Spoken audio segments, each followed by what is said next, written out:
అడవిలో అన్ని జంతువులు కలిసి సంతోషంగా ఆడుకుంటూ కలిసిమెలిసి జీవించేవి.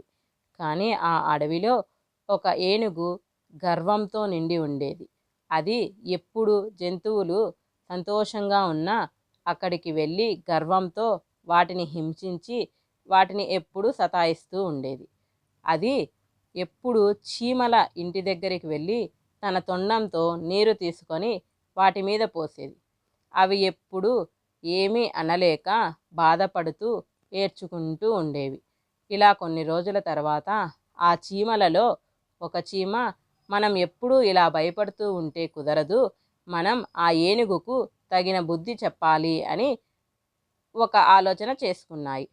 అలాగే మరుసటి రోజు ఉదయం ఏనుగు చీమల ఇంటి దగ్గరికి వెళ్ళింది.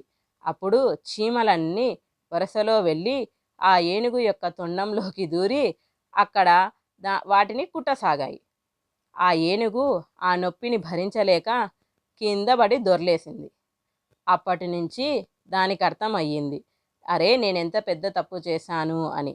అది తెలుసుకొని అది ఆ జంతువులన్నిటి దగ్గరికి వెళ్ళి క్షమాపణ చెప్పి, అలాగే చీమలకు కూడా క్షమాపణ చెప్పి వాటన్నిటితో కలిసిపోయి సంతోషంగా వాటితో ఆడుకుంటూ అవన్నీ కలిసిమెలిసి జీవించసాగాయి.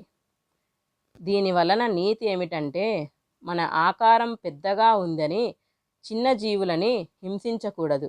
మనకు చేతనైతే వాటికి సహాయం చేయాలే కానీ వాటిని బాధ పెట్టకూడదు.